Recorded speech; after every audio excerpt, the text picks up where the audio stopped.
नमस्ते। आज हम इतिहास के पन्नों से एक ऐसे चर्चित और बेहद शक्तिशाली व्यक्तित्व की बात करने वाले हैं जिनका नाम सुनते ही जहन में एक शेर की छवि उभर आती है। जी हां, हम बात कर रहे हैं टीपू सुल्तान की। नाम तो हम सब ने सुना है ना?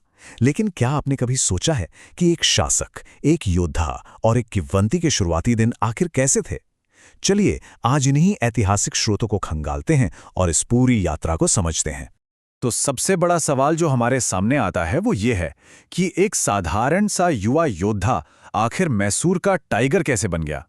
मतलब ये सिर्फ कोई नाम नहीं था, बल्कि अदम्य साहस और निडरता का एक ऐसा सिंबल था जिसकी मिसालें आज भी दी जाती हैं।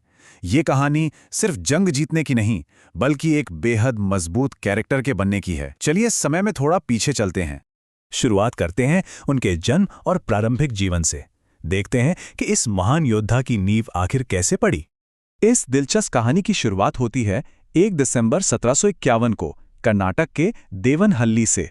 यहाँ एक बात पर खास ध्यान दीजिएगा।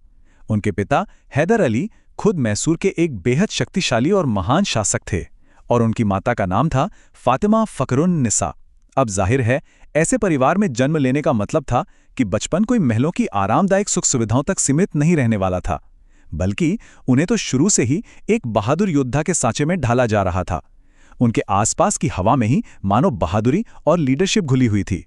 अब आगे बढ़ते हैं और बात करते हैं उनके नाम के पीछे छुपे एक बहुत ही खास रहस्य की। आपको जानकर शायद हैरानी हो, लेकिन पूरी दुनिया जिन्हें टीपू सुल्तान के नाम से जानती हैं, उनका असली जन्म का नाम दरअसल सुल्तान फतेह अली खान साहब था। तो फिर ये टीपू नाम कहाँ से आया? असल में उनके पिता ने उनका नाम अरकोट के एक बेहद मशहूर और सम्मानित सूफी संत टीपू मस्तान औलिया के नाम पर रखा था। ये बहुत ही इंटरेस्टिंग पॉइंट है।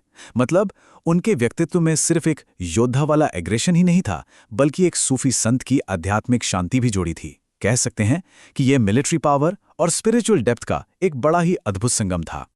चलिए अब बात करते हैं उनकी शिक्षा और उस कड़ी सैन्य ट्रेनिंग की जिसने उन्हें एक मास्टर स्ट्रेटेजिस्ट बनाया।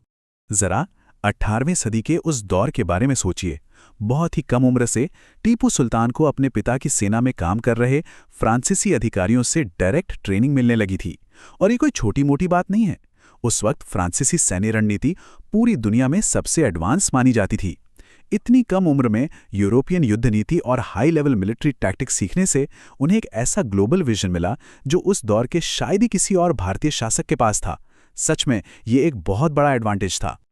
अब हम अक्सर किसी ऐतिहासिक योद्धा को बस उसकी तलवार, तोप और युद्ध के मैदान से जोड़कर देखते हैं, राइट? लेकिन क्या आप जानते हैं कि वो हिंदी, उर्दू, फारसी और अरबी जैसी कई भाषाओं के बहुत गहरे जानकार भी थे? बिल्कुल। एक बेहतरीन डिप्लोमैट और एक विजनरी लीडर बनने के लिए भाषाओं का ये ज्ञान कितना क्रूशल रहा होगा, ये हम समझ ही सकते हैं। वो सिर्फ एक फाइटर नहीं थे, बल्कि एक हाईली एजुकेटेड और मल्टी टैलेंटेड स्कॉलर भी थे। और अब हम पहुंचते हैं इस कहानी के सबसे थ्रिलिंग हिस्से पर, यानी वो किस्सा जिसने उन्हें टाइगर ऑफ मैसूर बना दिया। इस घटना को आप बिल्कुल किसी सस्पेंस फिल्म के सीन की तरह इमेजिन कीजिए। घना जंगल है, वो अपने एक फ्रांसीसी दोस्त के साथ शिकार पर निकले हैं। चारों तरफ एकदम सन्नाटा है और तभी अचानक एक विशाल खूंखार बाघ उनके ठीक सामने आ जाता है। इस अचानक हुए जानलेवा हमले की हड़बड़ाहट में उनकी बंदूक हाथ से छूटकर नीचे गिर जाती है।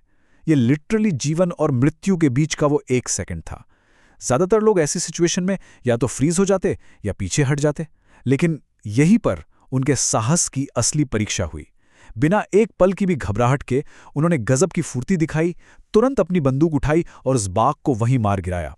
यह सिर्फ कोई शिकार का वाकया नहीं था, यह भयंकर प्रेशर में भी फोकस और बहादुरी का एक शानदार सबूत था।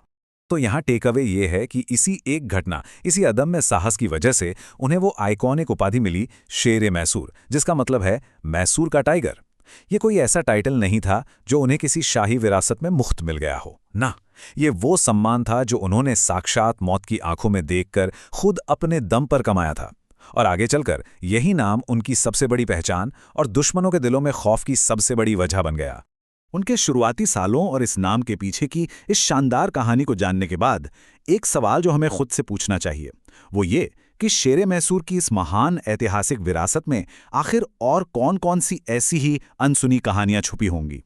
देखिए, इतिहास हमेशा एक विशाल समंदर की तरह होता है और आज हमने इन स्रोतों के जरिए बस उसकी सतह को ही छुआ है। इस ऐतिहासिक सोर्स मटेरियल को समझने के सफर में हमारे साथ जुड़ने के लिए आपका बहुत बहुत शुक्रिया। अगर इन पन्नों ने आपकी भी उत्सुकता बढ़ाई है तो मैं सजेस्ट करूंगा कि इन मूल स्रोतों का जरूर अध्ययन करें। टेक्स्ट बुक और विकिपीडिया जैसे प्लेटफॉर्म्स पर इस विषय और इस पूरे कालखंड से जुड़ी बहुत सी ऑथेंटिक और डिटेल जानकारियां मौजूद हैं। तो बस एक्सप्लोर करते रहिए, नई चीजें सीखते रहिए और इतिहास के इन शानदार किस्सों को अपने अंदर जीवंत रखिए।